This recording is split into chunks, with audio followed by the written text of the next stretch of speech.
Hello बच्चों, आज का टॉपिक है चैप्टर नंबर 5 एक्सरसाइज 2 के लिए मैं फार्मूले आपको बताने जा रहा हूँ 5.2 के लिए कि फलन दो प्रकार के होते हैं।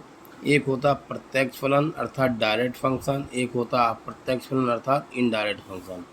अभी तक हम लोग 11th में डायरेक्ट फंक्शन ही पढ़ते हुए चले आ रहे हैं अर्थात प्रत्यक्ष फलन पढ़ते हुए चले आ रहे थे। अब हम यहाँ इंटर में जो पढ़ेंगे वो अप्रत्यक्ष फलन पढ़ेंगे। तो प्रत्यक्ष फलन क्या होता था? वह फलन जिसमें x का मान सीधे y पर निर्भर करता था उसे हम लोग क्या कहते हैं? जैसे वो लिखा है, वह फलन जिसमें x का मान सीधे y पर निर्भर करता है उसे प्रत्यक्ष फलन कहते हैं। y क्या हो गया? जैसे y एफ एक्स है, y साइन एक्स है, y cos x है इत्यादि।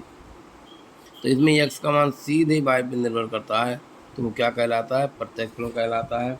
सपोज दैट हमने आपको पीछे पढ़ाया था y साइन एक्स है तो इसका सीधे डेरिवेटिव क्या हो जाता था? साइन एक्स का डेरिवेटिव क्या हो जाता है बेटो? cos x होता है।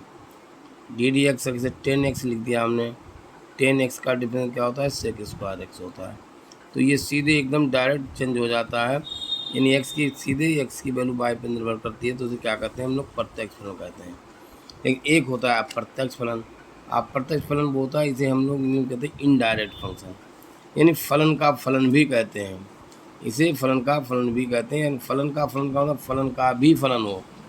वह फलन जिसमें x का मान सीधे y पर निर्भर नहीं करता है उसे क्या कहते हैं? अप्रत्यक्ष फलन कहते हैं। जैसे क्या लिखा हमने? y हमारे पास लिखा हो F of G X, direct function क्या था? y एफ एक्स ये डायरेक्ट फंक्शन होता है, ये इनडायरेक्ट है। इसमें क्या है? x का फलन g है, फिर जी एक्स का फलन क्या हो गया? ये वाई एफ हो गया। तो यहाँ फलन का भी फलन होता है, उसे हम क्या कहते हैं? इनडायरेक्ट फंक्शन कहते हैं। अब हम लोग इनडायरेक्ट फंक्शन का ही ज़्यादा प्रयोग करेंगे, यही हम पढ़ेंगे। फर्स्ट ईयर में हम लोग डायरेक्ट फंक्शन पढ़ा करते थे, अब हम क्या पढ़ेंगे? Indirect function. अब इसे कहते हैं, अभी क्या है? जैसे y एफ जी एक्स दे रखा है, y साइन लाग एक्स दे रखा है, y लाग साइन एक्स दिया है, y e की पावर एक्स, ऐसे फंक्शन जब दिए होंगे उन्हें हम क्या कहेंगे?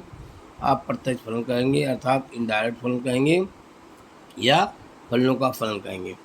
आप प्रत्यक्ष फलन को हल करने के दो नियम होते हैं। नंबर 1 प्रतिस्थापन नियम होता है, नंबर 2 श्रृंखला नियम होता है। हम यहाँ पर श्रृंखला नियम का ज़्यादा प्रयोग करेंगे, 99% हम लोग श्रृंखला नियम का प्रयोग करेंगे, 1% कहीं न कहीं हम लोग प्रतिस्थापन नियम का प्रयोग करेंगे, वरना हम श्रृंखला नियम का ही प्रयोग ज़्यादातर डिफरेंशियल करने में करेंगे। धन्यवाद।